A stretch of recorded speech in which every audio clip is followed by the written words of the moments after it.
Last time on Almost Heroes. We picked up coming face to face with a Spectral Mind Flare, the one that keeps appearing and setting Rangrim's hand ablaze with the eye symbol. We drove it off, but not before learning that Cosmo's father had actually sacrificed himself. We continued to explore the Ebon Depths, discovering ominous statues and dead ends, before finally coming across the sources of the rumbling whales and the lair of the final brother, Alton, whose brain now resided in a jar atop the body of a monstrous steel golem.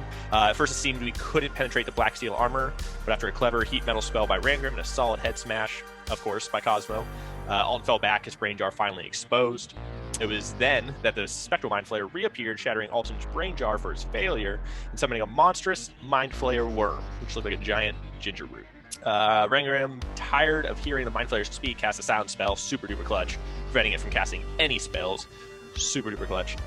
Then with a creaking of armor, the ruined form of Alton pulled itself back to its feet, telling us all to get the hell out. Glyn was very much okay with that, as it began to bulldozer into the side of the massive worm, pushing it towards the Silence Mind Flare and knocking over all the vats of green goo. As we fled, Alton let out a final wail that tore the Mind Flayer, the worm, and the whole chamber apart.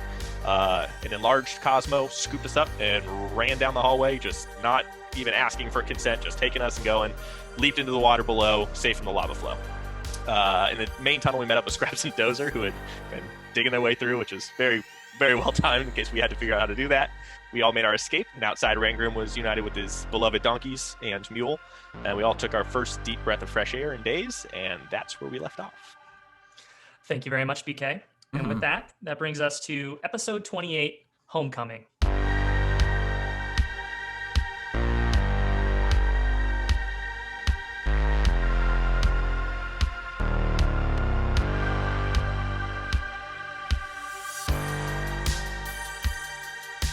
So, as you said, we pick up with our almost heroes and the members of the Ebon Liberation Force, along with Tardan, standing outside the doors of the now silent Ebon Depths.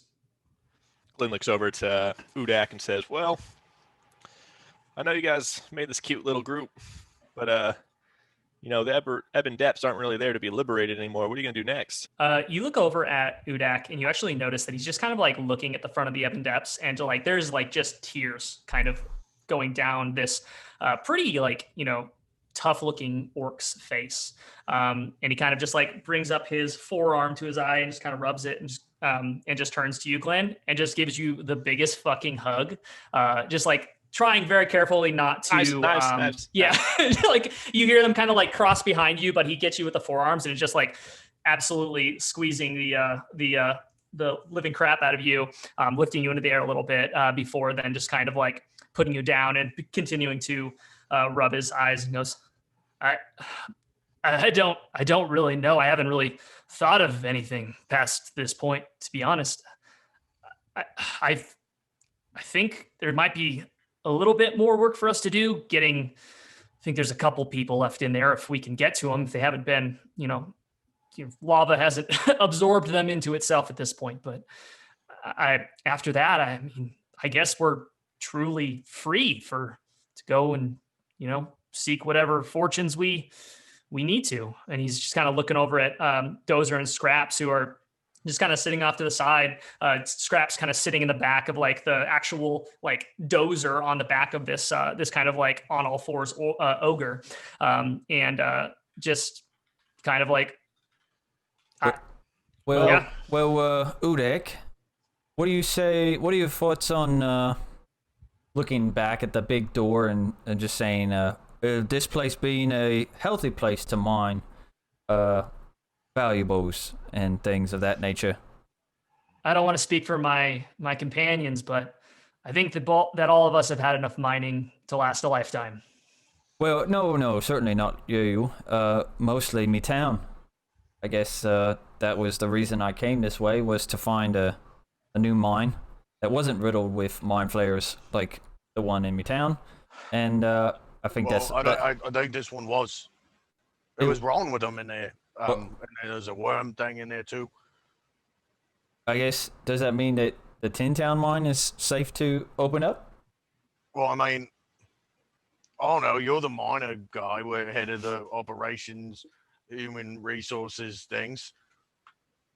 What? Well, very corporate of you, Ranger. What say you, Dak? This place safe? It's not mine to give you. It's not even my it's not my mine. It's do with it what you will. I can tell you that I want nothing more than to get as far away from this place as I can and try to live the rest of my life without seeing any more mind flayers, and enjoy the body parts that I have remaining to me. Well, Udak, how about I give you another offer? We have a small little town that we just came from. As Cosmo mentioned, he was looking to find a new place for some of the workers there. But I mean, it's a quaint little town. They accepted me, and you know how hard that could be. Why don't you come on back with us, see if you can't find a little community there? I mean, I know they'd love some protection. We got the Boulder Fist Mining Company, who recently became the Stoneheart Mining Company. You might be able to maybe pick up some work around there. Be nice to have a friendly face in town. He reaches out and puts like the flat of his blade on your shoulder in a very kind of like, hey, I'm having a real talk with you kind of thing, and kind of looks at you, Glenn, and goes, I know that you'll understand this. I'm glad that you found a place to call home, but I don't know if I'm ready for that yet. I think that we need to do a bit of traveling, just see the world. We've been here for so long that maybe we'll make it back. And I appreciate the invitation, but for the time being cooped up in another place for a long period of time doesn't sound that inviting. Hopefully you can understand. I absolutely understand. We'll be probably making a trip up north or out west to some isles. If you feel like trying to pick up some coin, we've got a pretty healthy little bounty system that we work through. So you go ahead and reach out to me when you're ready to find a place, and I'm going to do everything I can to help you. Well, we'll be around. I mean, if we can make it through that, I don't think that the roads are going to give us too much trouble. So I'm sure we'll cross paths again. One piece of knowledge I would offer, since you don't take kindly to mind control, be wary of the revivifists. There's something off there. We're not sure of it yet, but just keep a weather eye on them if you do come in contact. That's a great point. We there's a war up to the north, and I don't know how long you've been running around these parts, but we're just trying to figure out what it's about. So I'd maybe stay away from the north. I don't know if you've spent much time in the east, but there's seems like there's a lot of land out there that unclaimed, untamed. I know it's more desert and more kind of wild than this area, but seems like we might be able to carve out an area for ourselves that we won't be disturbed as much. And luckily, you're looking at 3 people that are literally designed to build a fine home to live in. Well, hey, you go and set up your own situation. We'd love to come visit you. And I take out 100 gold and I hand it to Udak and says, hopefully you'll if you could just put it in my pocket. I can't really, it's hard for me to hold on to coins. I said on top of his head. It's like putting a purse on top of his head. Hopefully you'll find something useful to do with that. And he after some fumbling and poking of holes in the bag is able to pop it into his pocket.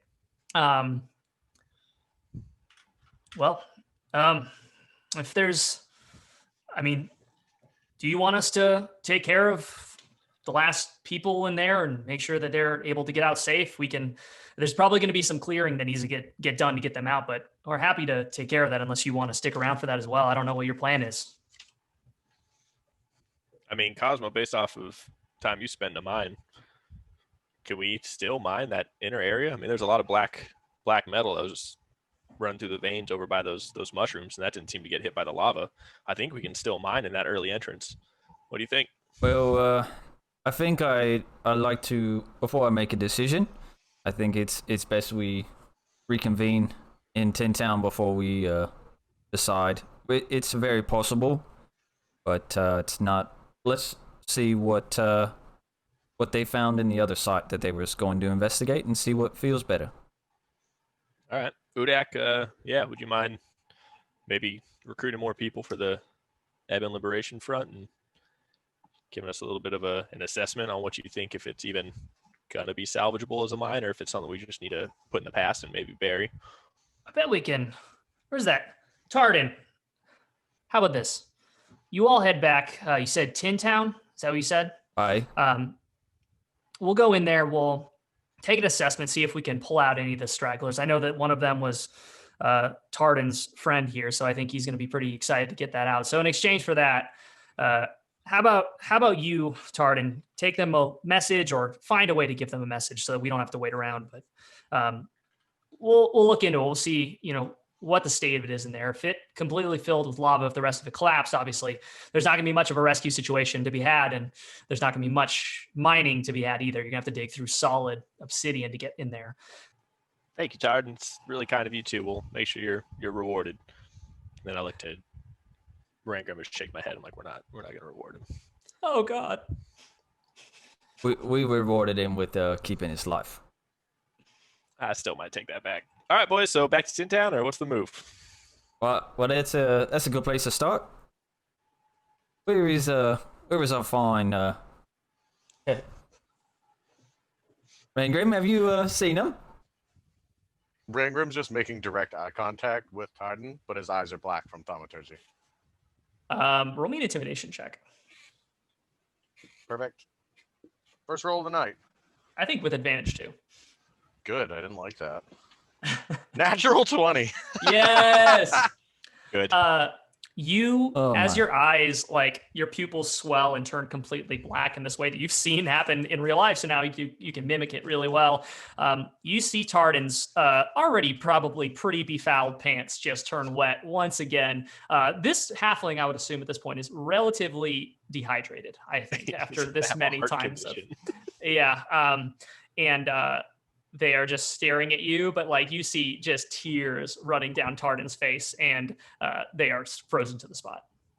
Then Rangrim just standing there for a moment. Goes, "Oh yeah, where are my donkeys? Did the cart run back to their original camp?" No, the cart was brought back along with Scraps and Dozer, so it is sitting just outside waiting for you. Scraps and Dozer for president. Mm-hmm. Right, it's over here. I'm gonna go here. Bye, Tardan. Bye, Ooblack. Sneeze and Doozy. Yeah, I feel like you're just doing that on purpose at this point. And it's like walk off with him. I would never do that. Deception check. Or inside check. Okay, I know my number. I assume it's low. So would that be? That'd be against my deception. Yeah. Yes. I have a 2 to that, so that's a 19. Bud. I got a 19 as well. Oh. Yes. So The meet to beat, so you still deceive me? yes. So tie goes to the runner. Damn it. You're right. I don't know. I just figured you do it so often it couldn't possibly be. It's alert. It's okay. We'll get you some books. More DOS dogs. More vocabulary. It's a learning disability. I didn't want to say it. And I just like hop onto the top part of the cage and I start reading I wait for the group, but I start reading the notes that were on. I want to read Doc's necromancy and artificing notes. Okay. Cool. So what are Cosmo and Rangram doing? Ready? I don't know. I would just be readying up driving in the driver's seat with my boy Rangram. Did you forget my name, Cosmo? At least I didn't just make one up. I never did that to you. Ever. Even if you went all the way back to episode 0 or 1, there's no way you can prove that at all. Ever. I know. Let's go. Third wall break there, folks. Very good. We went full Deadpool in here. So you all head away from the Ebon Depths, the entrance to the Ebon Depths. And you're kind of like going in the distance. You can see that Udak is kind of they're waving for a bit as you all are leaving. Even Scraps is waving out of the top of Dozer's bucket. And then as you're getting a little farther away, you see Udak start kicking Tardan towards the entrance of the mine as he's trying to get him in there to go check out and make sure this place hasn't, whether or not there's actually survivors to save and what condition the mine is in. And so you all are heading further away, going across this like black sand and this blasted landscape at the base of the Ebon Ridge volcanoes. And yeah, you're getting farther away, and you're just traveling back along a road towards Tin Town. So Glenn, you're reading the manual that Doc has written, basically his notes on how he created the armor as well as the brain containment device. What are you looking for? I want to know what type of spell or what type of like magic he used to imbue kind of the control over the armor. I mean, like effectively, it's a giant automaton controlled by a brain. I want to know what type of magic and what his process was for making that armor controllable by the a living binding vessel. process. Gotcha. Yeah. Okay. Yeah, roll me an Arcana check. Okay. Oh, fuck. I rolled a 2 with my +3. That's a 5. A gentleman's 5. So I'll say that this is extremely it's extremely advanced magic, and while you understand a lot more of the artificing side of it, the actual mechanics, how the golem is created and how these components are, some of the magical components are going to take you longer and maybe more research.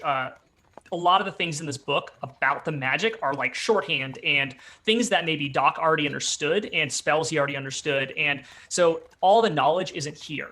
Like what the actual spells were and how to cast those. A lot of those things you're going to have to do more outside research, it seems like, or it's going to take more time for you to decipher this kind of shorthand that Doc has put into this book. Cool. And as it got a little bit more towards the end, it seems that Doc had been kind of, according to his brother, had been kind of wasting away more and losing more of himself. And it becomes more arcane and more kind of crazy as it gets further in. And even the writing and handwriting becomes a little bit harder to read. So it's going to just take more time, it seems, to decipher this.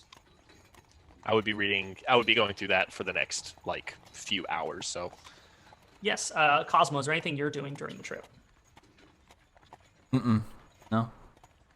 He's just enjoying good time. I don't know. He's feeling like he's not really sure if it's over, but he does feel like he kind of turned a page with his understanding of what happened with his father.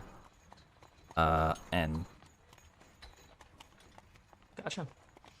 Yeah, Rangrim, what are you doing? Rangrim would be kind of steering the cart lightly, but he's very lost in thought, just staring at his hand, his right hand. Is that symbol still very prevalent, or does he feel anything from it? Reminiscent of, going Citizen Kane on everybody.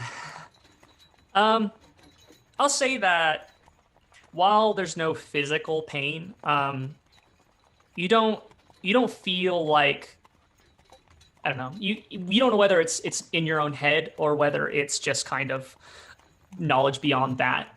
But you feel like there's still something there, there's still a shackle, you are not completely unbound. Maybe that was something that you were hoping was going to happen with the death of the spectral form. But that hope was probably partially quelled by the fact that once you were outside of the Ebon Depths, you did hear the voice of that mind flayer in your head again, telling you that regalia and a form known as the All Mind await you. So you're probably looking at your hand and feeling like you're not 100% out of the woods yet. Well, and he just wraps his hand and leans over to Cosmo. You mind steering the cart for a minute? Yep, heading on over. I gotta do something.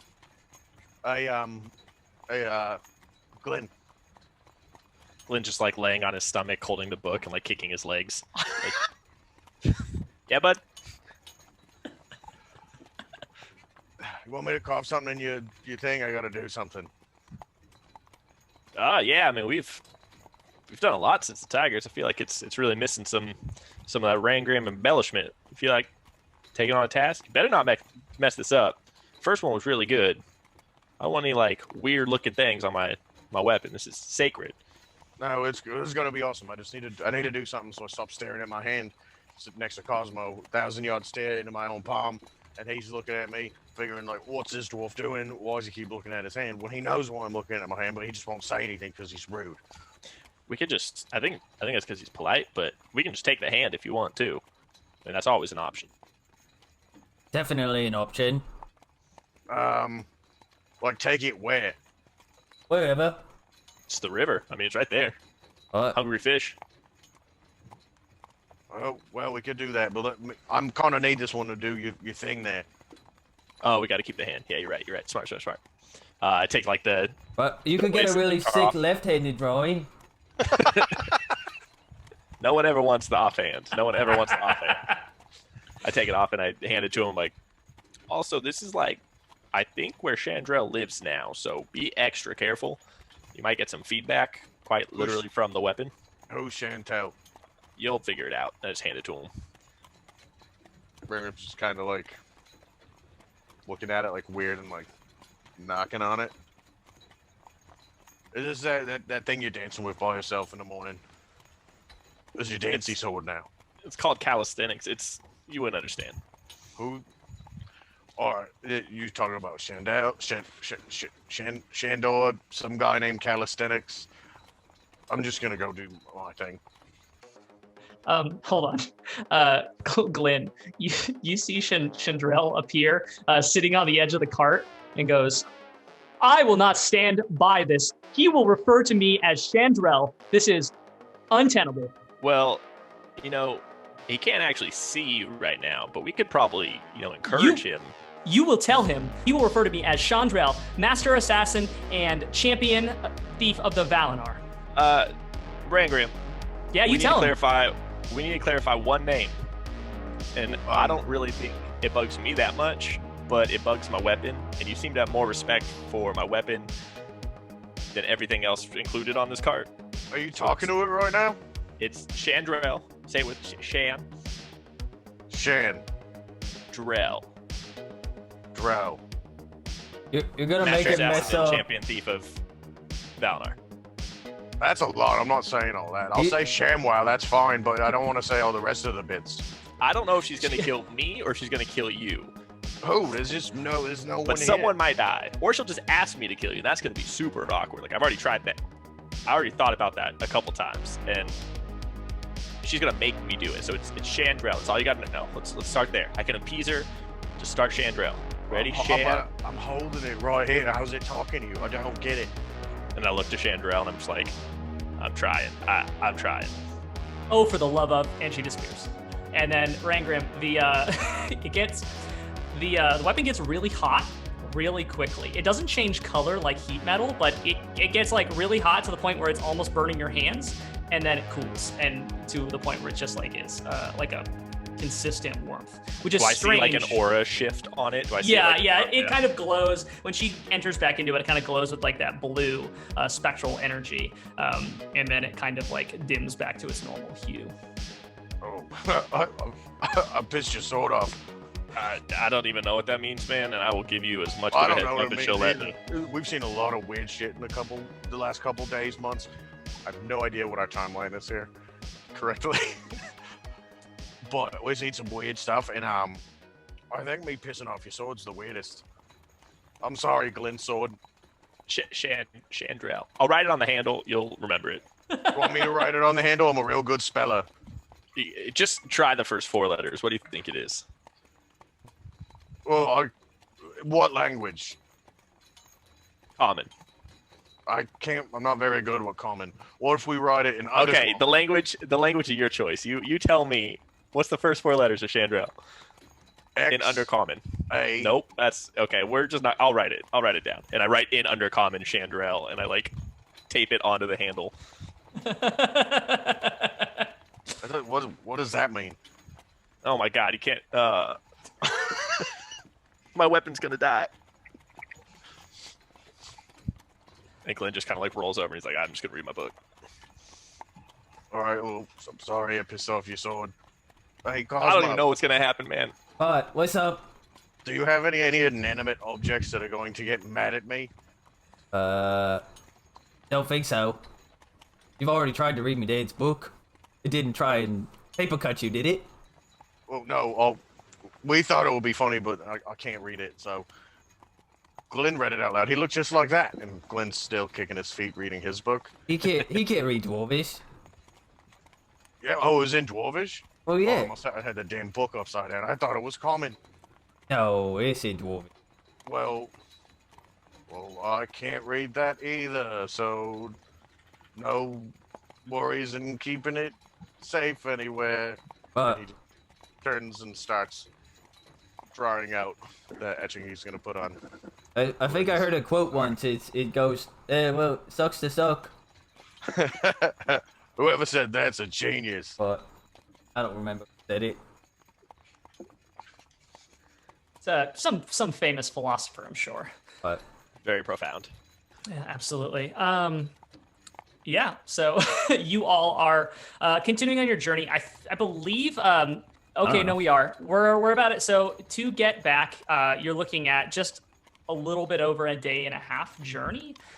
So you will have to take a break tonight at some point. So you have you're entering at this point. You're kind of getting into the trees that are on the edge of the Wanderer's Lock, and you're just basically you're between those trees on a road, a pretty well-traveled road. This is a main thoroughfare that goes south, and then the Ebon Ridge, the shrubbery kind of gets more sparse as you get closer to the Ebon Ridge. That's Got a it. little bit to your northeast at this point. understood. Preach. Yeah, I don't think I'd have anything before we get to camp. I imagine any free time of that first day would be spent reading docs, notebook. Sweet.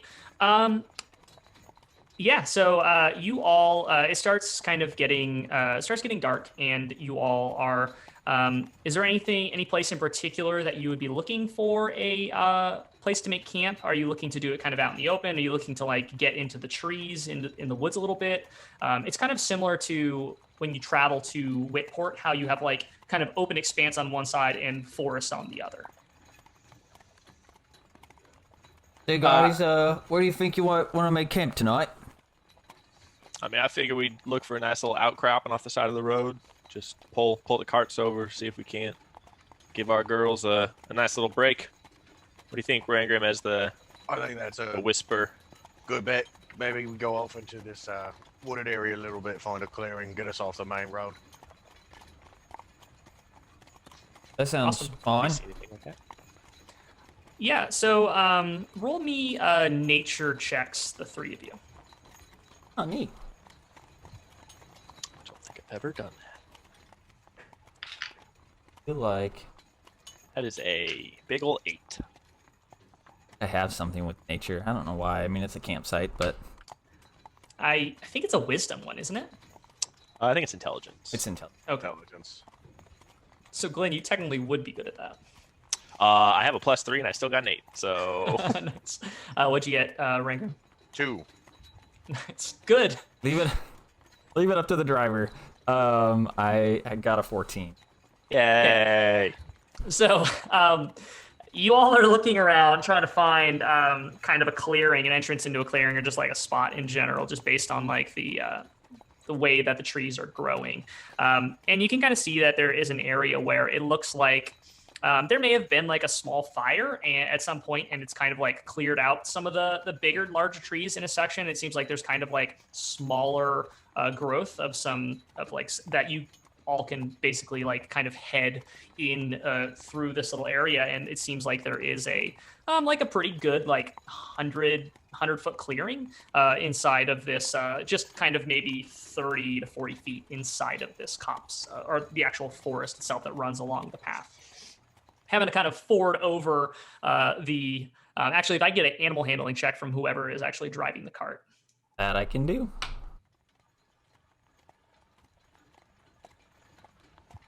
Oh, hell yeah. It's a gentleman's 20. A lot of So is gentlemen it- tonight. Is a gentleman's 20 a dirty 20? Yeah. Okay, is I was now. like, there you go. I like the new way of calling Somebody- it. Glenn A said dirty gentleman's 20. Glenn's called it a gentleman's something. And I was like, okay, I like that. Yeah. Wait, mine sounds- was a 5. So. Sounds Right. very fancy. I don't know. Yeah, so I'll say that your Rangrims, very stalwart steeds, are able to, you all are able to kind of coax them in here, kind of crunching over some of these like young saplings that are kind of growing up from this area that's been kind of burned. You're able to kind of make your way into this empty clearing that just kind of, it's a little bit blackened, and it just seems like it's mostly low growth at this point, that maybe isn't more than a year and a half old. Is there like, the clearing itself, is it forested and then the clearing, or is it like bushes then the clearing? So it seems like it burned kind of out to the road, so it's kind of shaped in a big kind of, it's a solid opening, and then it kind of just goes like about 100 feet in, to the trees. But it's all open to pretty much to the actual road. Well, guys, this looks like a good spot. Seems hop out. Seems better than any. I'll check the tree line with Poe. You guys go ahead and start camp. All right, food time. And I summon Poe, and like starting from the U, he takes one side, I take the other, and we like kind of check the tree line, seeing if there's anything, lurking. If anybody set this spot up as kind of like an ambush point. Yeah, roll me a. Are you rolling? Okay, so I guess roll with advantage because you have Poe helping. Okay. Perception? What do you want me to roll? Sorry. Yeah, perception. Sorry. It should just be assumed at this point that half the rolls we do are perception. 16 and an 18, so a 24 perception check.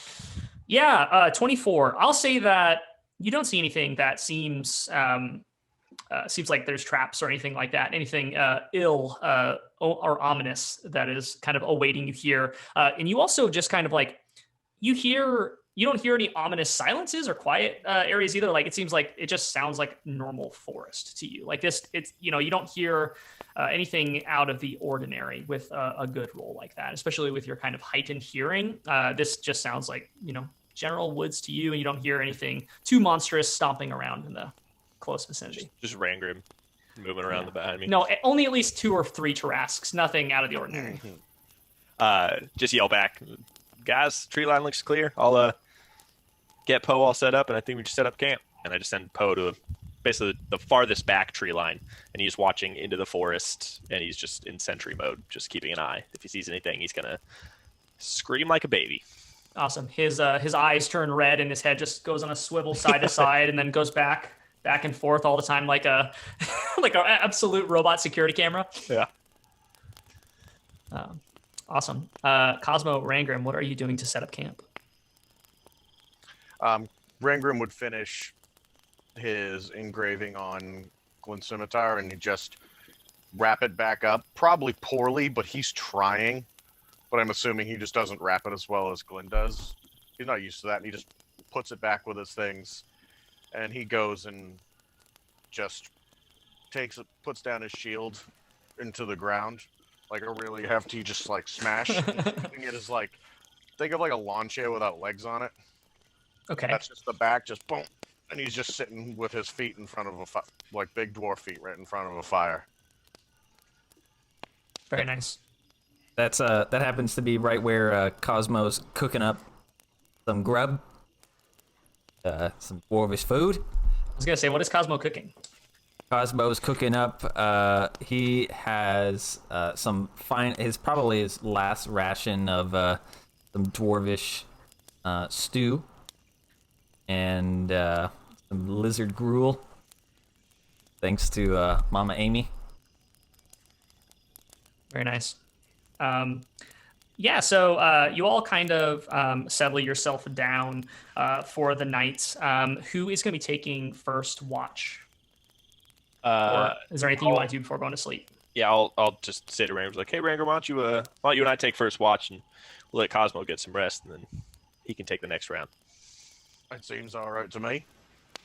I'll look that away, and Ranger moves his shield and puts it back into the ground, and it's just looking out to the opening, but just like he's sitting, just chilling, feet in front of the fire, looking directly back to the road. Awesome.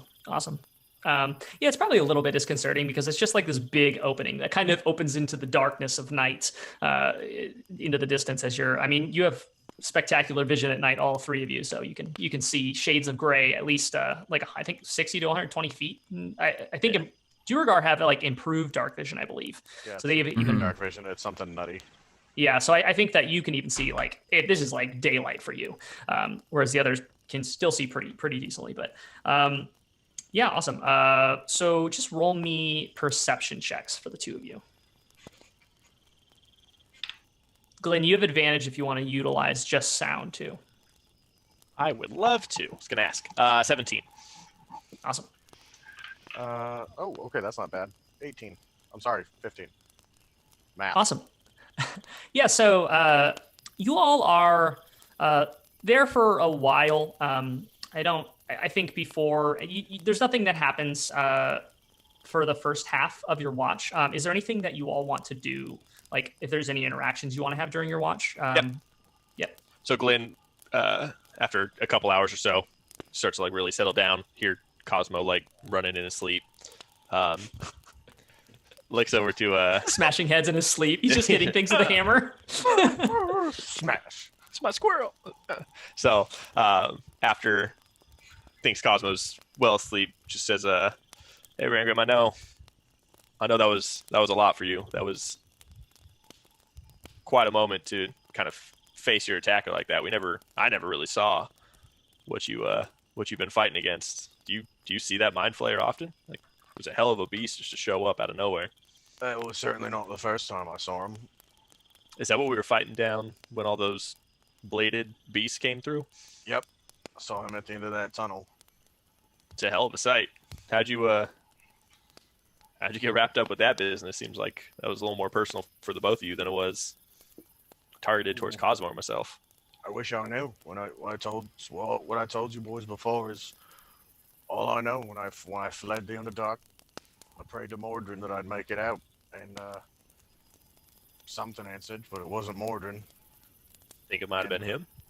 That's what I'm trying to put together. I got my powers back. I didn't know mind flayers could do that, but this one seems to have my number, and I think he's a pretty big dick. I am inclined to believe after I saw the 10 minutes of interaction and the giant beast just summoned from underneath the earth, that was about as much as I need to tell that someone's what you would call a dick. Oh, and speaking of that, when you said to carve stuff on your thing, did you have to be the one to specifically kill it, or is it more like... Did you carve a dick onto my... Chandrell's gonna be pissed, dude. No. There's nothing like that. It just... Oh, okay. Here, look at it. I'd like unwrap it and I hold it into the fire. This isn't exactly what happened, but on one end, I carved like the were-tigers.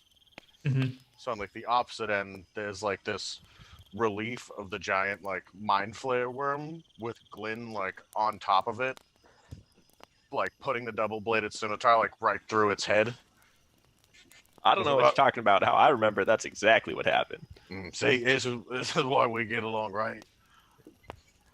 It's really nice. I think that I absolutely love it. I know Chandrell will too. As you're kind of passing it over Rangram, it kind of glows with this ambient blue light, and you can just feel like this comforting warmth that is kind of emanating from it as you pass it back to Glenn. And Glenn, you can probably tell just from context clues that Chandrell pretty stoked on that. Yeah, she could be feisty. I don't know if I really talked too much about it, but she's someone I really look up to, and she's been able to grace me with her presence, thankfully. It's good to know at least your god or whatever it is that's giving you powers doesn't want to kill you and like eat your whole family or whatever the hell this guy's deal is. Yeah, she's never once brought up my family or eating them, so that's definitely a checkbox in the good corner. That is definitely in the pros column for sure. That's fair. Yeah, I don't even know she's actually a god. I just kind of found out about her and started kind of just emulating what she did, and all of a sudden she showed up one day and gave me a bunch of challenges, and ever since it's just been a kind of one big I bet you can't after another, and it's been a hell of a journey. I'll let you know if she has one for you. It'll be fun, I promise you that. Oh, I like fun, and I like challenges. Well, that was my other concern, is if the I bet you can't was kill you. So just like make sure Chandrell. Well, I mean, that's nice and all good, but you can't. I really hope for the sake of both our sakes, she doesn't wake up one day and think otherwise. Well, I mean, I've seen you miss bigger things than the thing I engraved you killing, like just swinging in front of it. Look, man, that was the most crippling hangover I've ever had in my... I'm kind of, comparatively, I'm small. Like, if you miss that thing, like... Look, we were celebrating. We just earned a mine. Our boy here killed probably for the first time. Popped his murder cherry, so that was tight. We had to celebrate. I'm just saying, well, if your god wants you to, like, try and kill me, just let me know and we'll make it a fair fight, and I'll go easy on you. You're right. We'll definitely make sure, my God and I will make sure it's a fair fight before we do anything. Mm-hmm. We will be clear and concise on the rules. We will make sure that both teams are ready, and then we'll engage. You Very understand hard me to so sneak well. up on this guy. Yeah, I'm gonna see you coming a mile away. You know I don't always wear the white. I just like to do like flowy arms. Yeah, but it was that other time. I could see like real far in the dark, like you know that. I just looked it up. Superior dark vision is 120 feet. I can still see shades of gray in certain Yeah. shapes. I think it's double. Remember the tigers, and you went to like creep over to their tent, and you just fell in it. That was good. That was too I good. saw the whole thing happen. Like they didn't know you were up there, but I did. Yeah, man, I thought that was a much more structurally sound tent. That was not.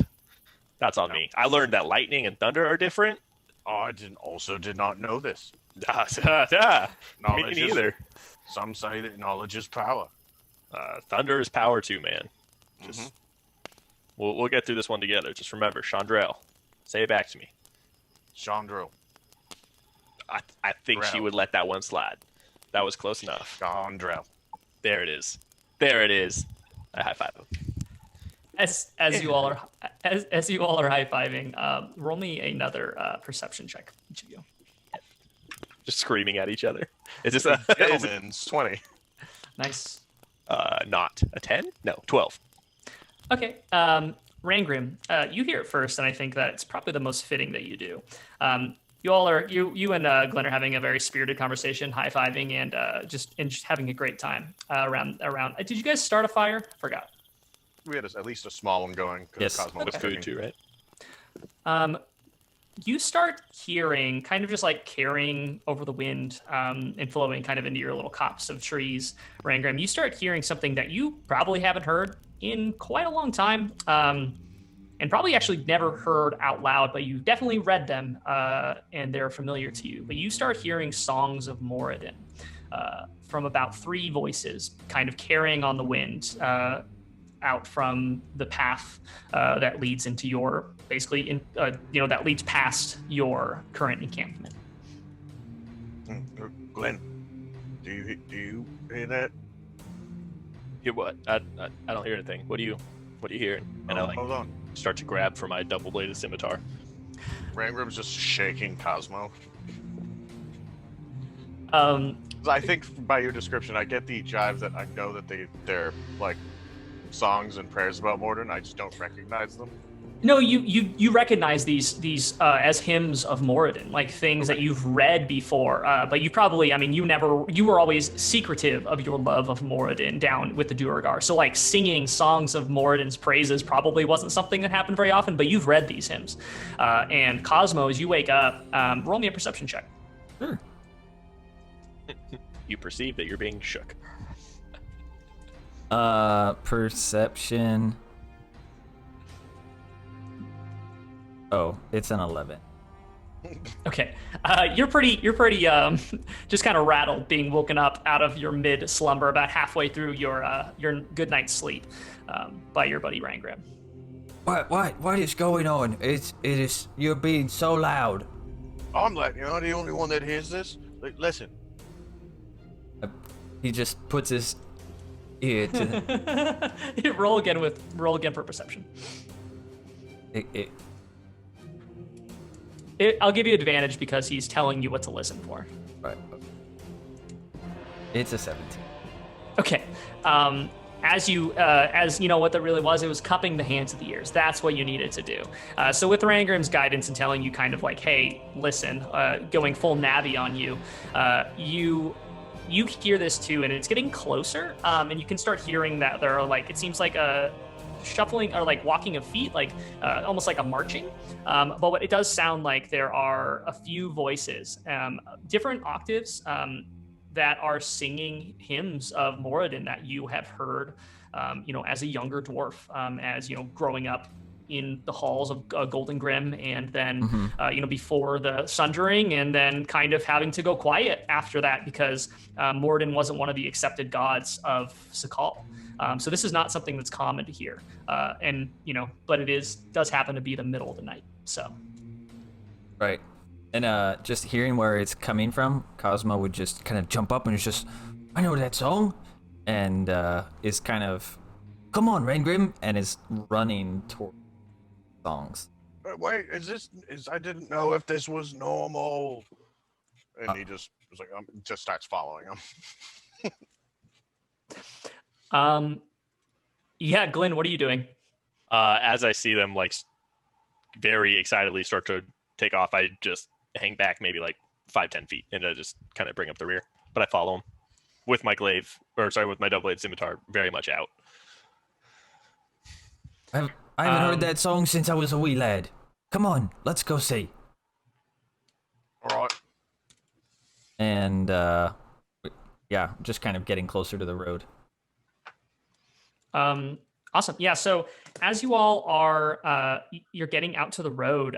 You're actually, are you like, I guess with your vision in general, like you get out to the road and you kind of stop standing in the middle of the road and looking towards the direction of that would head to Tin Town. You see 3 forms that are kind of standing in the darkness, that are kind of your height in general. Maybe that was something you would have expected, but you see them kind of stop, and they're probably at least like 60 feet away from you. And you hear someone say, "Oi, what are you doing in the middle of the road?" Cosmo would he would just kind of holler back. It was just like, I was coming to see who was singing such a beautiful song at this wonderful hour. Your voice sounds kind of friendly. You don't mean us any harm, do you, wee lad? Oh no, just the harmony. He's gonna roll insight on you. Do you want me to roll? Persuasion. Right. Ooh, that's a good one. Roll an honesty check. It's a 21. Sweet. So you can see them kind of like turn to each other, and you hear kind of some like he doesn't seem that bad. And then you hear them say, we've come to an accord. We'll join ye. And you see these 3 forms kind of come walking out of the distance. And as they're getting closer, you see that they are indeed 3 dwarven figures. The one in front is wearing a pretty heavy steel plate mail armor, and no helmet, just kind of steel plate mail armor with a pretty heavy double-headed axe on his back. The one walking behind him has like one of the longest dwarven beards you've seen in a very long time, that's kind of like divided into 2 halves and is kind of like braided into 2 big long braids that actually go down and are kind of like around and tucked into their belt. And then you see a extremely tough looking female dwarf that is also like just absolutely kitted out in what you would recognize to be berserker armor, similar to what Sigrid was wearing, but a little bit shorter spikes, and it's all steel. It's not like the black iron or anything like that. She also is not wearing a helmet. She has a total buzz cut with bright red hair. And pretty, like, she does have like a good scruff going on her face, but it's super well maintained, and has like these whole ear, like just earrings going all the way up one ear. And they come kind of walking over to you all, looking, non-threatening, and just kind of very happy to have come across, more dwarves on the road. They do notice. Glenn, did you come out to the road as well? He was like 5 feet behind the group, so depending on how far, like at what point they met him, he wouldn't have been afraid to go out on the road. Okay. So when they get a little bit closer, we don't. You're a pretty eclectic bunch, eh? Well, y'all seem kind of all right to us. I don't see many gray dwarves on the surface. You all right? Yeah, I'm all right. The songs you were singing, I only ever seen them written down. I didn't know people sang those. Not a lot of people sing underground where I'm from. And he just keeps looking back over at the wicked, like, buzz-cutted female dwarf, and he just looks over and goes, "Hi, have you met my friend Cosmo?" And I tap Cosmo on the shoulder, and I give him guidance, and I walk away.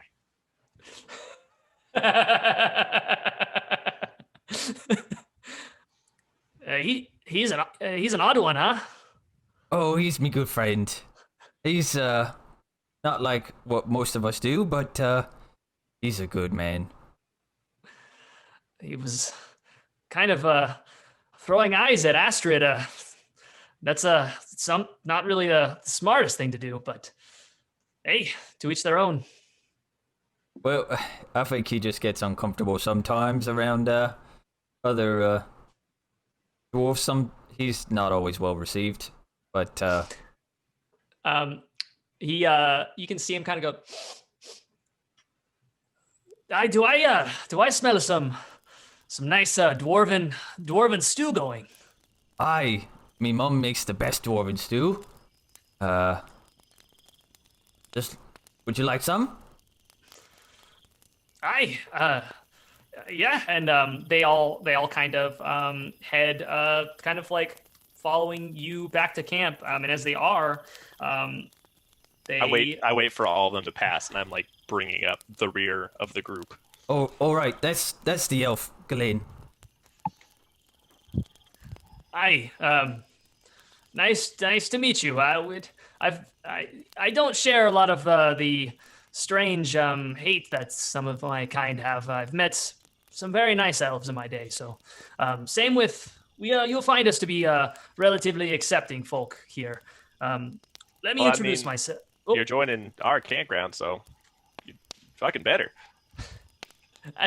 He's kind of laughing in a very like hearty way, and just kind of this is very fair. My name is Harik Orbringer. My friend here, and he putting his hand over to the oldest dwarf, the very long bearded one with all like white hair, wearing just like basically an overly long chainmail shirt that goes way too far down. It's kind of like at like knee level, and then this is best tool Ashpike, one of the best clerics I've ever met. And then this, of course, is Astrid Platefoot, our the muscle, I guess. I guess I'll tell you where what brings us here, but we're our simple, humble craftsmen that come from the south seeking ore in the north. We actually just returned from Tin Town. I don't know if you are familiar, but seems that things aren't as well as they may have been in the past. Aye, well, I guess that's my town. I am Cosmo Stoneheart. Yes, through a series of unfortunate events, I've acquired it. And we committed a coup. It was sick. It was. Don't take lightly to his words. He just right. It's a long story. Maybe over some gruel. I looked at Rangrim. I'm like, didn't we do that? Rangrim's off in the corner. He takes a long drag off one of his boot cigarettes. He killed someone for it. That's a coup. We'll let him tell a story. It's better his way. Right. We just like to embellish. But there was some accidents in the mine, and we was trying to find a safer place to dig up ore as well. That sounds great. Where might you find some? Well, I'm hoping that we've found a place in the Ebon Depths. Ebon Depths, is that over near the Ebon Ridge? Aye. That's dangerous country over there. Well- Not anymore. We've been gone for like a day. We also That's not a very long time. we basically committed another coup. I was gonna say coup de grace, but I don't think that does not mean the same thing. We are Well, two no, for that is two what it is. for We committed a coup destroying de Mars. grace. That's true. Maybe we're the ore bringers, and I go to high five Rangram. Mm. He's you can see that Vestul is the older cleric, the one that was referred to as a cleric. It's kind of like looking over at Rangrim, like looking over at your shield and like kind of at your getup, and just kind of he's just studying Rangrim. Seems very interested by Rangrim and like his entire like attire with this like Bahamut armor and like all of the stuff that he's wearing. It just like something about Rangrim is very interesting to Vestul. Yeah, he's a handsome fella, so, you know. It's fair. It's very true. Paint a picture. It'll last longer and take longer to do. You, my friend, I don't mean to intrude, but I sense divine magic on not just one, but both of you. And he's looking over at Cosmo as well. What god do you pray to? Well, this is rude. Well, yeah, that was not. I apologize. Conversation. I'll I just apologize see my way for out the- of it, and I just kind of walk into the darkness. And I apologize for the rudeness. Maybe this is something to a conversation to better have over full bellies. I rolled a nat 20 on my stealth check. I fucking disappear. You just walk behind a tree and then just fucking dip out. Nope's right out of that conversation. Well, that's a weird question. I don't. You mentioned that you had an affinity for Morden, but if I am anyone to be a champion of Morden myself, I lost my powers years ago and decided never to regain them. How is it that you have yours? Well, we're still not entirely sure of that. It was, to be honest, it might be the reason that we're 2 for 2 with destroying mines. Not really too sure how it happened, but I mean, I can do stuff like this thing, and my eye just starts changing colors. So this one, and you know, all the other fun stuff. But I'm not really too sure why I can do this, and he definitely doesn't know. Cosmo, he has no idea. It's a very long story, but and you don't want to hear it. It's boring, long and boring. I've had many years on this earth, and a long and boring story for you might be a short and entertaining one for me. Do you mind? I have a sense for these things that I've gained on during my years of travel and devoutness to the gods. Do you mind if I lay a hand on you, my friend? Insight check. Okay, yeah, go for it. Just, you know, more or less, does he seem... That is a natural one. So you, I think that you're thrown off by this elderly dwarf. And I think that what throws you off more is that as they're walking towards you, kind of like you see it kind of for an instant, and it kind of slides, like swings between the two folds in their, or the part in their beard.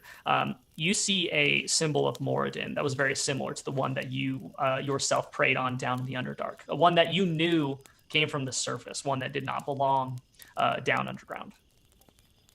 All right, well, I'm like, all right, as he's just like awkwardly touching me, and it's like I'm kind of like eking away the closer he gets. He puts his hand on kind of just like on the, literally like kind of on the side of your head. And within like an instant, you see that eye, that orange and green eye flash. Your hand burns that like just like sharp pain for a second, and they stumble back, looking extremely just terrified, just very astounded by what just happened. There's something dark in you. I don't know what it is, but that is no Moradin. From the shadows, you hear, I've been telling them that this whole time. Just it sounds like the forest is saying that. I feel sorry for you. I apologize that I can't be of more use in your journey, but I don't know what is inside you, but I am sorry to say that it may not be the one that you seek. That's putting it very mildly, sir. Very, very mildly. Do him next. And he points to Cosmo. It's like, well, I'm going to see what happens on this one. Cosmo, do you come over? I think Cosmo equally is unsure that. I think also he's like, do I even want to know? So I guess that's fair. Okay. What does Cosmo do? Cosmo is he kind of just like, well, I suspect it's not Moradin. I think I know that answer, but sure, I guess have at it. Yeah. So he walks over to you, Cosmo, and puts his hand kind of like on the side of your face the same way he did to Rangrim. A little bit of trepidation this time. It's kind of like not as like quick to do it. Like I don't think that getting physically hurt by touching someone to like, sense their divine energy source is something that's happened to him. It doesn't seem. As he puts his hand on your face, you feel that like surge of energy that you felt before, kind of like well within you, and you like can feel the hairs on the back of your neck standing up as this kind of static energy, and then this like kind of like small lightning kind of like starts to, and this is something that you can't see, but the people around you would be able to see that there's like lightning bolts shooting around the top of the axe. And you see that not only when he touches you that you are having this thing, but you can see like almost Bestool there is a light that is shining from between his beard, and you can see that this symbol of Moradin is actually shining like this with this white light. And then you see him with this look of amazement and astonishment just put his hand out, and you see this like just this white light like in his hand, and he just like points it towards a tree and casts a guiding bolt that actually like illuminates the base of this tree. And as that happens, he just kind of like takes his hand away, and you see it fade, and you see the power and the energy in his hand fade, and he just is looking at you with absolute astonishment and doesn't know what to say. Holy crap! Man, Festool, will you gotta teach me how you did that? Cosmo, I need me some of that like right now, all the time. How do we do that? What happened? He's like kind of standing there and just looking at his hand that's no longer like glowing with energy, and goes, I haven't cast a spell in over 50 years. I don't know how, but I sense Moradin's energy in you. I haven't sensed it in as long of a time. And he's just looking at his hand. He's not looking at you, and he's just in complete astonishment. And both Astrid and Harik are both like looking at you all as well, and just, why? Who are you? I think the best way I could put it is we're kind of like almost heroes. But I'm Cosmo Stoneheart, son of Obsidian Stoneheart. He was a paladin of Moradin in Golden Grim. and we traveled here when I was a wee dwarf after the Sundering, and that's really me lineage. I don't. I need to do more research into what could possibly be going on. If you don't mind, this is something miraculous that I've never encountered in my years. I I hope that you'll forgive me in my loss of words, but there's something strange and inhuman going on here. I don't sense the darkness that I sense in your friend, but what I do sense can't be this.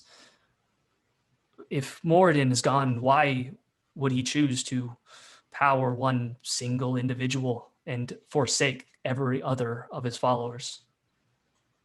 It doesn't make sense. From the darkness, yeah. Why, Cosmo? Ragrim looks over. Yeah, why, Cosmo? What makes you so special, young dwarf?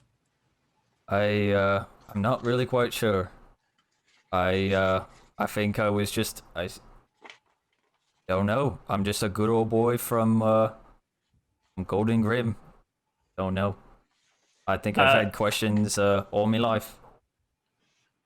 You see Astrid kind of in the distance, or not in the distance, kind of off to the side, just yell, "This is fucking bullshit!" And then she just kicks like a pretty big rock, and it just like pings off of a tree, and then she kind of storms off into the woods. Cosmo, and Cosmo. Harik is just like looking after her, like, I don't. Well, Cosmo looks over at Rangram and says, "Well, I think I biffed it." Yeah, you definitely really screwed that one up. I mean, she was right there, and then you just had to literally just outshine her very literally, like, in her face. And, you know, like, I'm kind of pissed at you. I didn't know. And there was no way I was going to, you know, lay next to you around this fire. Now, she definitely not going to. Well, he's turning back to Bestool, and I don't know why Morden picked me. But I am willing to find out what more can be done. If you want to help, I don't know. We are our next stop on our journey will be the markets of Goldbreak. We'll be spending some time there. There is a chapel. Maybe we can convene there.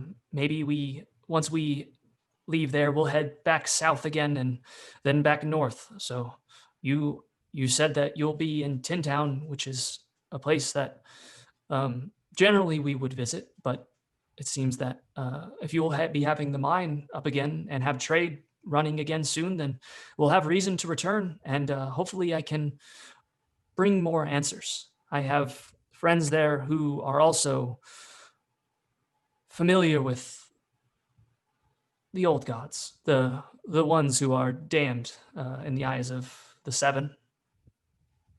Then Goldbreaks it is, but I do have one ask. What can I do for you, my son? If you are to tell anybody, I can imagine it would be hard not to. Leave out me name. I can understand the issues and problems that this could bring upon you and yours that you care about. I will keep it to myself, and I'll do my best to keep it within this group as well. I can't speak for Astrid, but she's a good dwarf, and she wouldn't want to bring unearned harm onto a good figure. And as far as I can tell, you three are good people. So, if there is to be any opportunity to restore the power of Morden, we certainly wouldn't want to risk it by people knowing me name. I agree with that. What interests me is to find out where this power is coming from and trace it back. We might be able to find where if Moradin's power is being passed through you, there is a trail. There will be a way to find them if there's even a glimmer of hope that they could still be alive. You are the first glimmer of hope that I've seen in 50 years. There may be hope of returning him to power if there is even but a ray of that power left. Aye.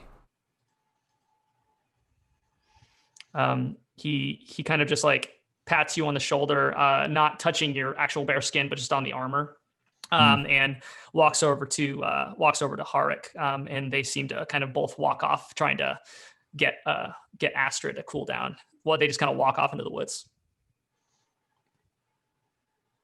Well, so remember when I said that Glenn's sword being pissed at me was the weirdest thing that's happened in a while? Aye. That was significantly weirder. Agreed. I don't even know. I'm speechless. So are you like talking to him or something? Can you ask him why he's like, well, I pray to him, and now I got this thing that's being a total dick, and you just like radiating all sorts of divine energy or something. Like I know,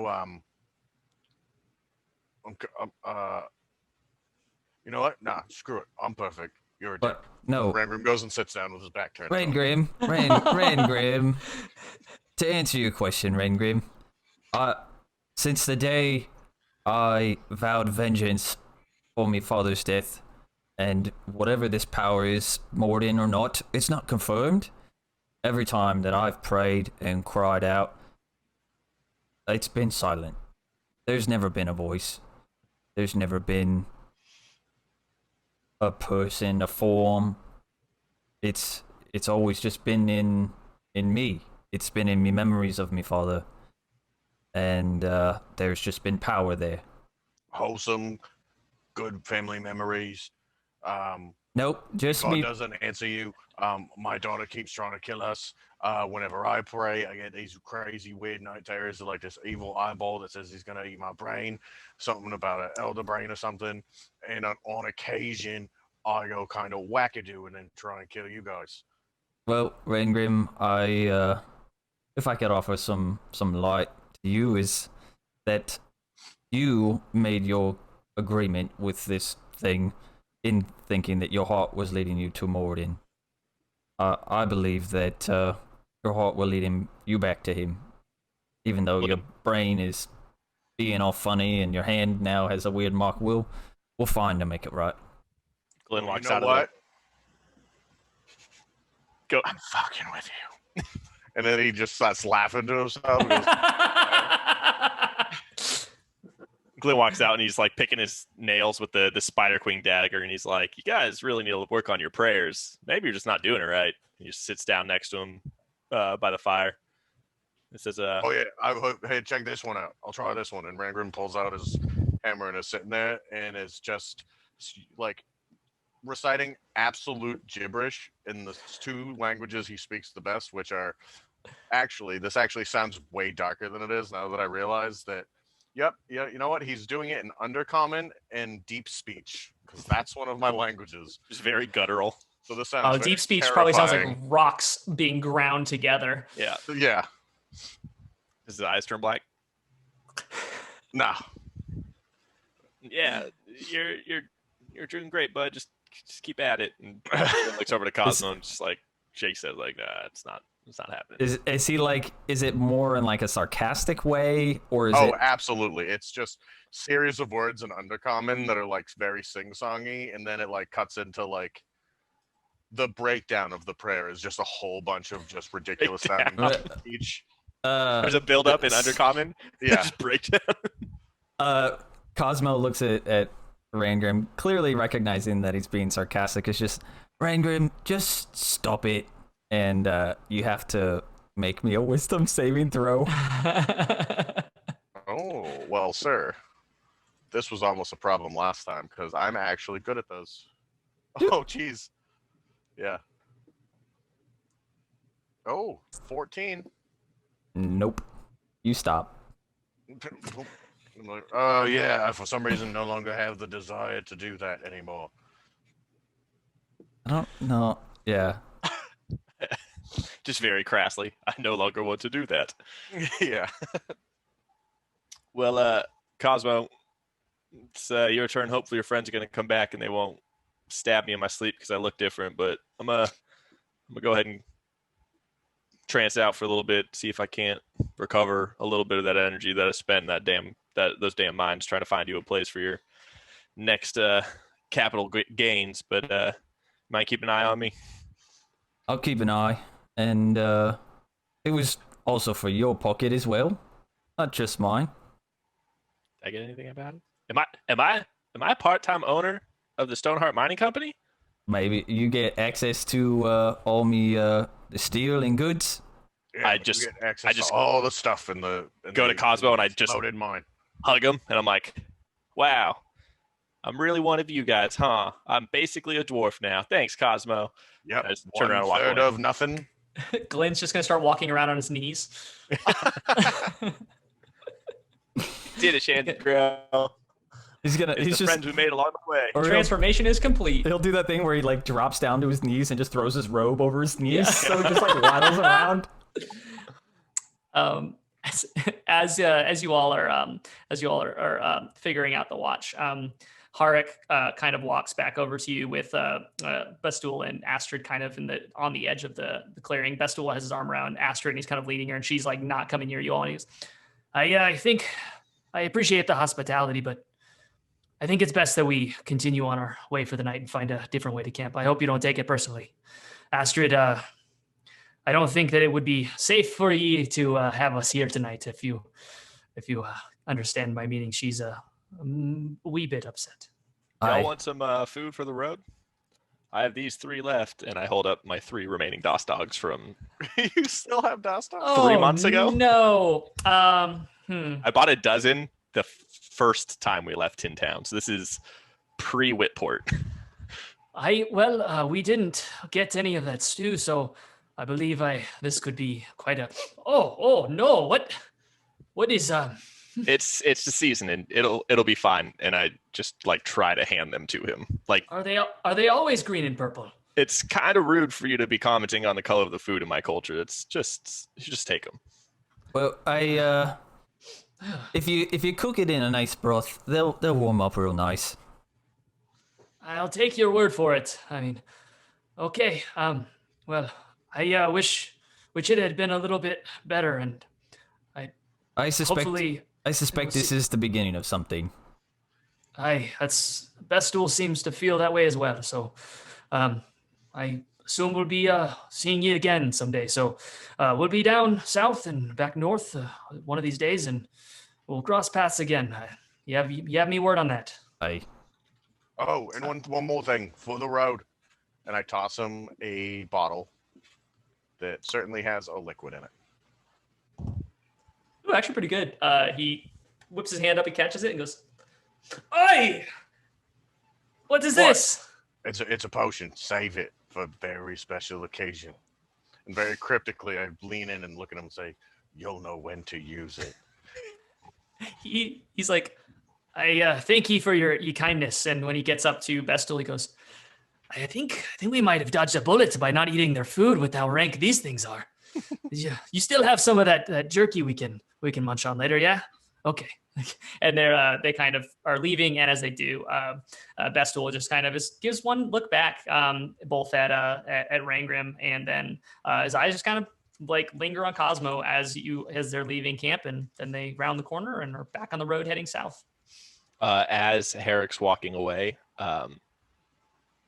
with my mage hand, I'm going to pilfer something out of his back pocket, just blindly pulling it. Yeah, roll me a sleight of hand. Oh boy. At 20 or what? So 15, and I think I get a plus 11. 26. Plus 11. Oh, rogues are so broken on that. That's crazy. You pull out Rangrim's potion that he gave them. No, I will. I'll come up with some item that you've pulled out of his pocket. Neat.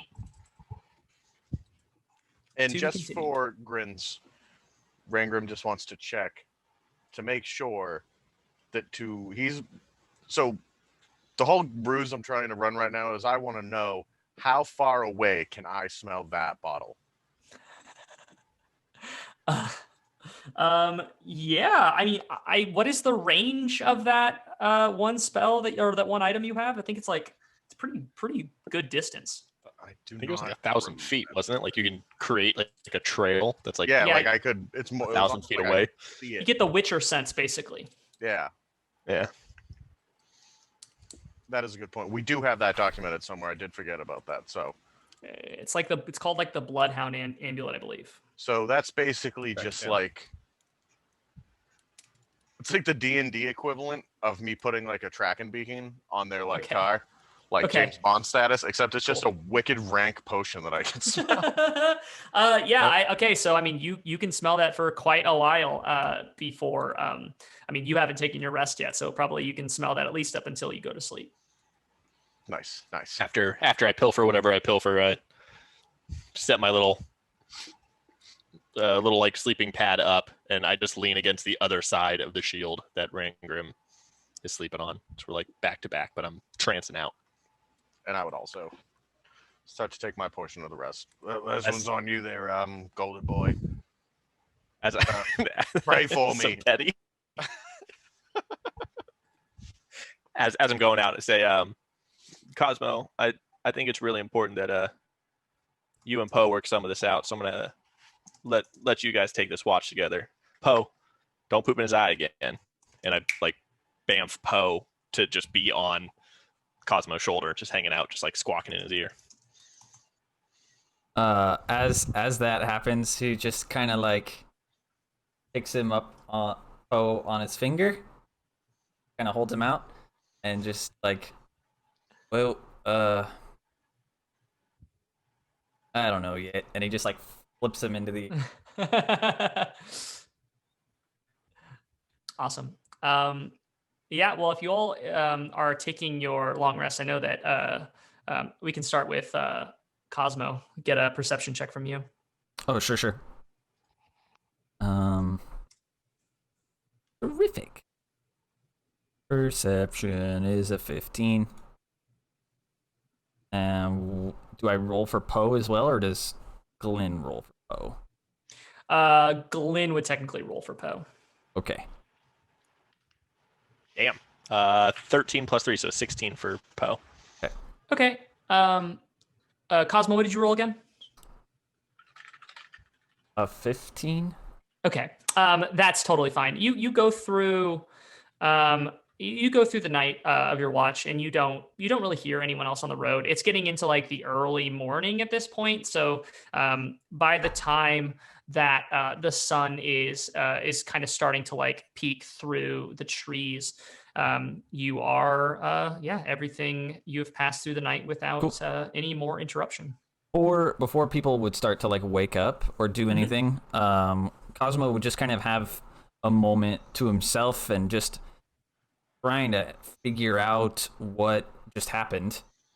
Right? I think he's just so enamored with the idea that what he thought, he didn't really give much thought to where his powers came from, only that it enabled him to kind of pursue vengeance for his father.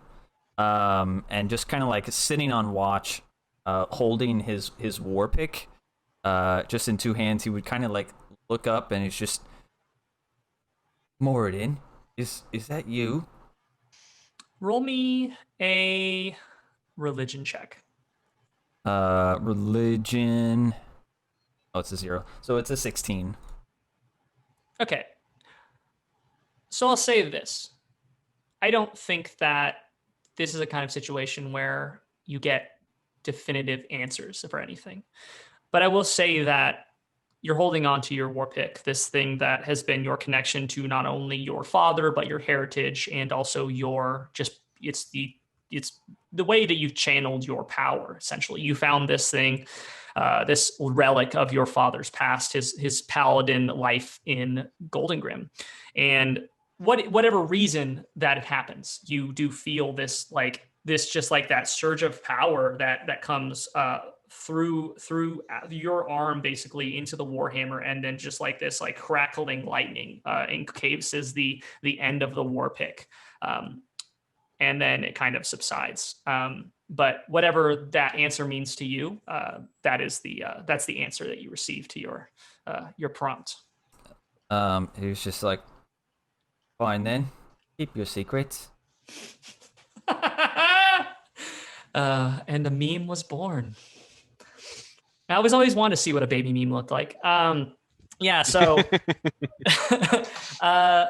So, is there anything else that you all want to do in the wee hours of the morning? Technically, Rangram is sleeping, and Just Glenn me. was also. It was just you awake. So, So I think the sun is starting to come up, and I think Glenn, you'd be waking up first. Is there anything you want to do, or are you good for the day so far? I'd greet Cosmo in the morning.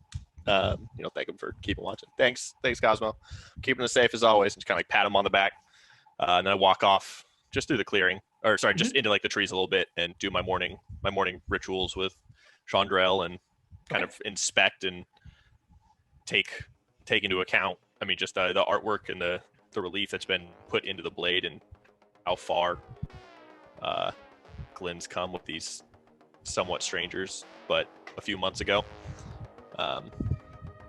And like as he's kind of reflecting on this, it's like, all right, Chandrell, you ready? And I put the bandana over my eyes. I'm like, let's do this. Okay. Roll me a. Well, for one thing, Chandrell seems to have completely forgiven Rangrim's inability to say her name properly because of the beautiful relief on the blade. I also need you to roll your attack with disadvantage because of the blindfold. False. Yeah, 12 to hit. Okay. You feeling extremely confident in yourself, swing and just completely whiff, and then you feel the flat of Chandrell's blade slap against the back of your thigh, and just it stings extremely badly, and you're kind of like hopping on the spot, and then she goes again. As my bonus action, I strike back. As I swing through a miss, she catches me on the back of the leg. I come back the other way. Still blindfolded, so I'm guessing disadvantage. Yep. Balls. Oh my god. I got a 16 and a 1.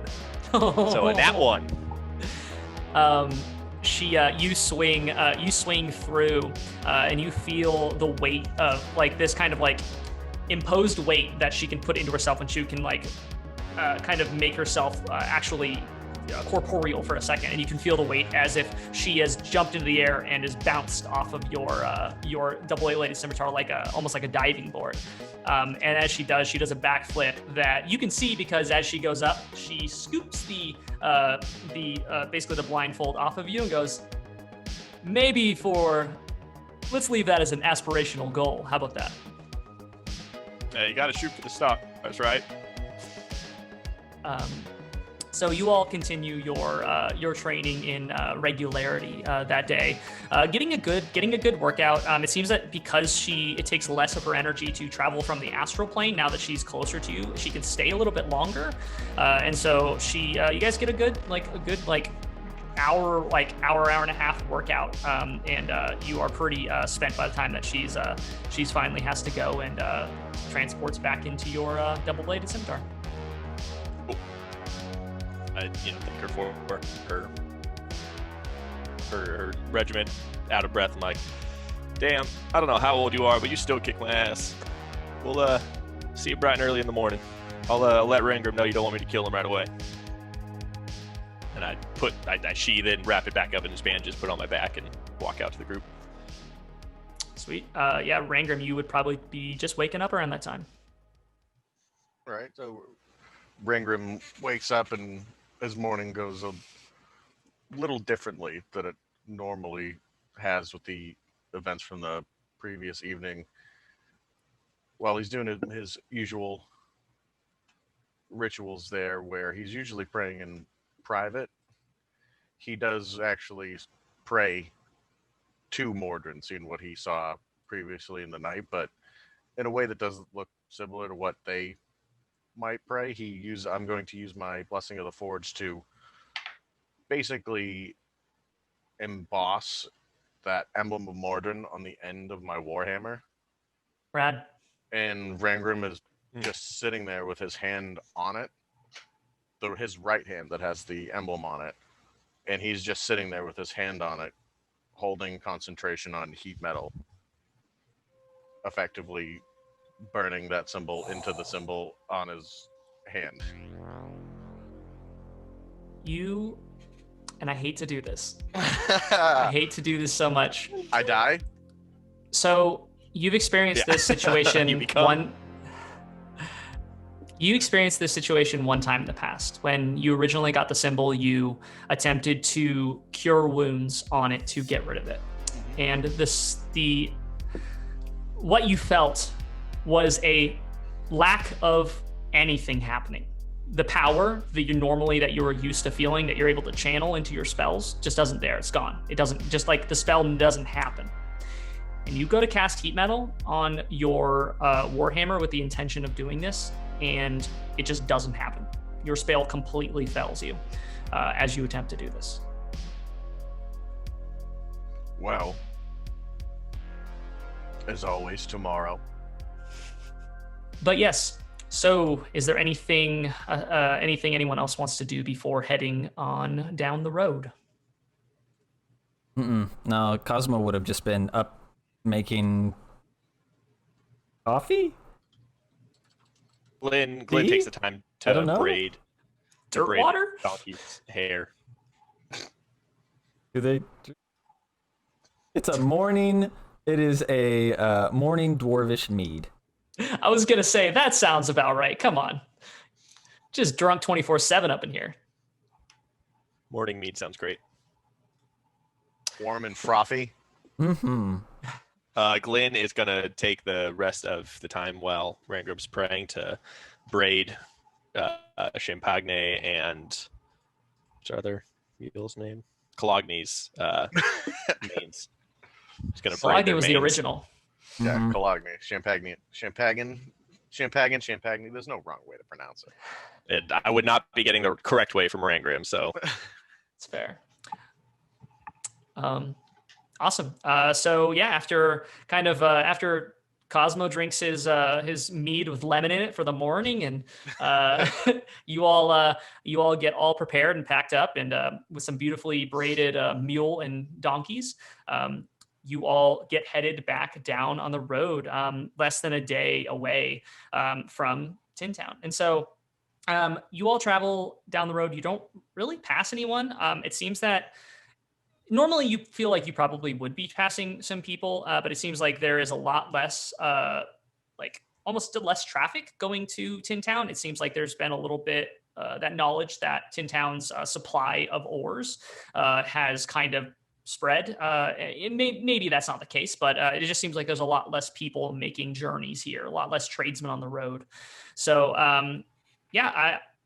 is there anything that you want to do while journeying to Tin Town, making the final leg? on the theme of reading and driving, because it's so safe. Glenn would read. Let's go with Alton's notes, the ones that were in his room or lair, chamber, whatever the hell you want to call that place. Awesome. Yeah. So Murder there was dungeon. a small, in the final chamber where you faced off against Alton, which was a very humble and very rudimentary carved out chamber, obviously very poorly constructed and not well fortified. There was a small table against the wall that had these scrawly, like 3 times the normal size, very fumbly written notes. This similar kind of journal, but like they were just loose pages that had been torn out. And so you're able to, the ones you grabbed, you are definitely missing some. And you're able to put them into like an order enough that makes sense to you. And so that's how I'll read them, in a way where you would have been able to, like, you kind of put them together based on context clues of which ones might have gone first. But you are definitely missing some of this story. It seems like it's being told from the perspective of Alton in a similar way, though in a very different handwriting, in a similar thought process to the way and elegance that the original journal was, that told the story of his brothers and their kind of entrapment within the Ebon Depths temple, and then their basically inevitable demise and kind of partial resurrection via Doc. And the pages that you have read as thus. After years of suffering, Torog has answered our prayers, sending this mind flayer to free us from this prison. And then you turn to another page. We were tasked with turning this sacred temple into a mine. Is this really what Torog wants? It seems that the ore beyond the walls is not of the prime material plane, but from another world. Is this even possible? The tunnels are dug, the ore is extracted. I feel our task may be at an end, but no, what are these mushrooms, these worms that we must deal with now? And then kind of as it's going, it seems like you're missing a good amount. Like it seems like these are like one page and they're kind of very like scrawly written, getting bigger and bigger. Forgive me, Torog, but I feel something is wrong. And then a later page. Torog, are you there? Is this mind flayer truly your messenger? Or have we simply been tricked? And those are the pages that you were able to grab. Damn. Yeah, Glenn would be kind of solemn in recognizing, like, understanding how much this person from the first journal wanted to get out and save his brothers, to what we saw at the end. He would kind of convey that to the guys. Be like, I don't know if I necessarily feel, I don't know if we necessarily feel good about what we did, but we might have been helping him a lot more just by putting him out of his misery than actually letting him stay down there. The man that you describe on those pages is certainly not the man that was standing in that room. If it was a man. A brain and armor, I don't think the Alton that wrote those pages is the Alton that we saw. I agree. I think he drove himself into a place of madness, and those walls just made it louder. I think in his final moments, Alton got to be the man on that pages, but certainly wasn't what he thought he was getting. Well, hey man, if you get trapped in or if I guess the three of us get trapped in a cave, I know this could be my last dying breath to figure out how to get us out. So I can feel his pain. I feel bad for him. Right, the Mind Flayer certainly seeks to help no one but himself and whoever he serves. And I look over to Rangrim like, have I tried to kill your daughter, or is it the Mind Flayer I need to kill? Because I'm pretty sure at this point we're even. So is it one more to the Mind Flayer? Because she had the black eyes the same way you did. I'm very lost with all this too.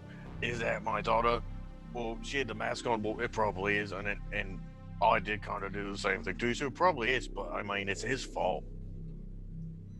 Man, we need to assign a name to this Mind Flayer so I can start complaining about somebody new. Because it was literally. I've been throwing a lot of energy at Regalia. Literally, okay. I'm going to retcon one thing within those pages. It was referred to not only as the Mind Flayer, but as the name Zasik. Z-A-S-I-K. That is a name that I intended to give the Mind Flayer while you all originally faced against them, and it just never got there in their never once got said. So Zasik is what the Mind Flayer was referred to at one point within those pages. Well, it's good to put a name to something that I hate. I was gonna say it's just as stupid of a name as it is a person. Mm-hmm. Looks like we got something else to hunt, boys. Yep, it's gonna take a lot more than that to stop this crusty gray dwarf. And Rangrim is going to cast Sending. Sweet. To Madge back in Tin Town, or if she's in Tin Town, I don't know if she's there. Yeah. What are you saying to Madge? I imagine I need absolutely every bit of writing or material or any information that you have on how you got that Warforged arm there, and the less questions, the better. Holy shit, Rangrim, when the hell did you get this spell? I'm not even really sure. I just kind of thought about it, and it worked. I was talking to a goblin this one time. It's a whole thing. No, that's awesome. Hey, are you guys coming back to town? Yeah, in about what'd you say, a half day's travel? How far out are we? Yeah, I'll say that you guys maybe have like 5-6 hours left. That amount of time. Yeah, we're shortly. That's probably good. We can go over the hand thing when you guys get here, but Luther went nuts. He came back to town, went back to the lodge, and just tore the place apart and headed back up north. I don't know what's going on with him, but he's there's something's going on. He ripped that place apart. All right, we'll be there soon. And then I just look over at Cosmo and I'm like, don't worry, everything's fine. What's the roll? Give me the roll. I'm reading. I'm not rolling against it. I'm reading. I mean, if you want to roll an insight into Rangrim's deception, yeah, go for it. Sounds great, Rangrim. Thanks for calling ahead and making sure we have a clear landing. What'd you get there, Cosmo? I am going to use my lucky medallion. Have you used that in like any period of time? I rolled a 1. Okay. I rolled a 1. One time he uses his luck. It's an insight check on me who rolled a 1. Well, you know. It's so good. at the start of the day. It's like 9 a.m. Like he's got a whole day for it to reset. How many times, honestly, how many times have I used this since we long rested? I just was like, your first time. Probably. This is your first time ever. Probably. Oh my god, that's hilarious. But this was a roll that I was not expecting to go that way. Do you want me to still burn it and roll again? Yeah, roll for it. Then you have to burn it. Yeah, okay, you said it. I'm just, you know. I mean, Rangrim tried to burn a second level spell slot. He gave it back, so I was going for it. True. Yeah, go for it. Go for it. All right, I'll you know, whatever. Amazing. Okay, well, it's not much better, but it's an 11. Okay. Yeah, I mean, yeah. You win. I'm you lying through my teeth. But yeah, like we fought Megatron, and this is when you use it.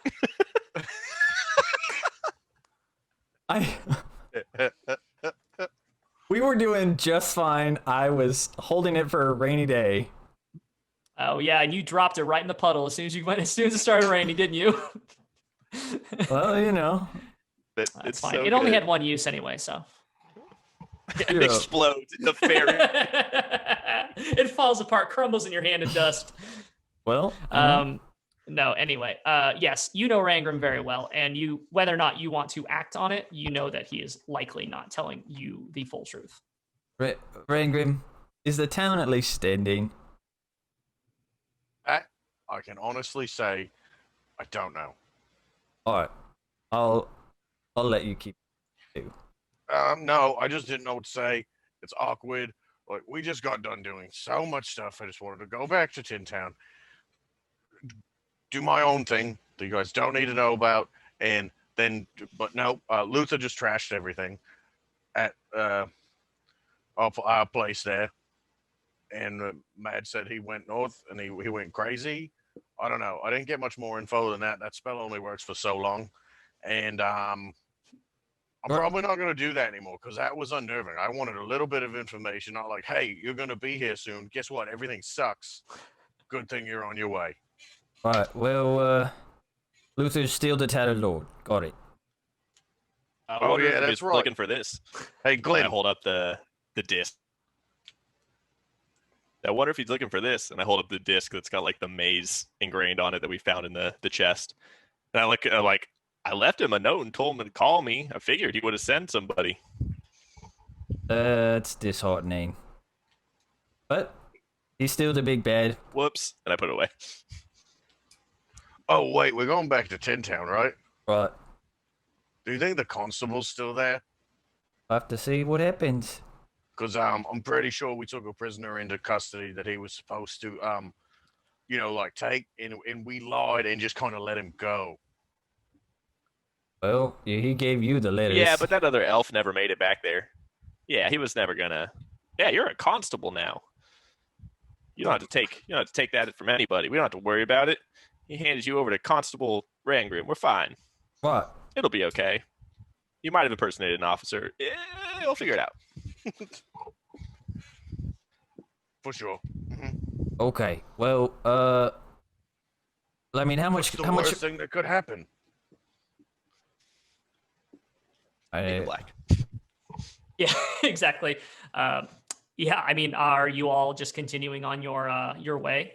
I think with this new information, we give a little bit more giddy up to our giddy uppers. You make it there in would in agree with 4.5 hours instead of 5 hours because the donkeys don't. They have gid. I don't think they have the full giddy up. Yeah, they're missing the yee up. Yeah, they don't have the yee up. Yeah, so within a slightly quicker period of time, you are coming onto the just kind of the ledge, which is probably like something that is extremely, Rangram, you've been there for a while. I actually, honestly, for all three of you, this is a place that you have come to care for. So like you're kind of rounding the edge of the rim that overlooks the mining pit town of Tin Town, and everything seems fine. Like it seems like there's a like you can see, all the buildings seem to be where they are. Like everything seems as it should be for like kind of mid-afternoon within your very familiar stomping grounds of Tin Town. Where are you all going first? I guess what's the first thing here? I would be going straight to Luther's Legends. That was where I was going from the start. What has happened to my wavy inflatable tube man? Has anyone destroyed that, or is that still going? So I think you put it away when you left because everyone had filled the billboards. It had worked way too well, so you put it away. So it's probably packed up inside. So are you all going straight to Luther's Legend then? Yes. Sure. Okay. So you head straight there, obviously leaving the carts down on the lower levels and then walking up because you can't take the carts up there. So you walk up to Luther's Legends, and the door is kicked outward. It is laying on the ground as you're walking up towards the steps, bent in half, held only together at this point by the iron banding that is on the door, kicked straight outwards, and it's just like laying strewn across the dirt in front of the Luther's Legends, and it is just pitch black inside. So wait, so the door's kicked outwards? Kicked outwards, yes. It's pitch black in the first level, or the pitch black all the way down? So there's like torches in the first level. Oh, are you going in? So I'm saying you guys are at the front door, not even having gone inside the building yet. So you're going inside the building. It's pitch black at the first level. I wasn't sure if the doors are downward shut. area was open too. Yeah, windows are shut, everything's shut up, and then the door is gotcha. being kicked outward. So you can see the light coming in from the doorway. Are you all going inside the building? I strike a torch and I float in with Mage Hand and go, Luther, you in there? And I send the torch into the darkness. So are you following behind it? Nope. I'm standing in the doorway, putting the torch in 30 feet. Cosmo walks up the stairway to the front door as this Mage Hand is floating in. Rangram, what are you doing? I would follow Cosmo's lead. Okay. So you all walk in, you walk inside, or can see inside, in Glenn's case, that this place has indeed, tables are flipped over, things are thrown, smashed against the wall, and even the coat of arms on the wall that like is generally like it has been like it's bent and like things have been thrown and just like things are damaged all around this place. It seems like someone had was very upset or just made a complete mess of this place. And in the center on the table, pulled open and just like strewn, there's old moldy clothing and all these old brown potion bottles smashed against on the floor and on the ceiling, and you're starting to realize where all these things have come from. In the center of the table that's flipped over on the floor, there's a chest, an old chest that was one that you all would recognize because it was the one that you opened, and Glenn discovered the secret cavity in the bottom of it. And when he discovered the secret cavity in the bottom of it, he felt some sort of message or some sort of magic shoot past him.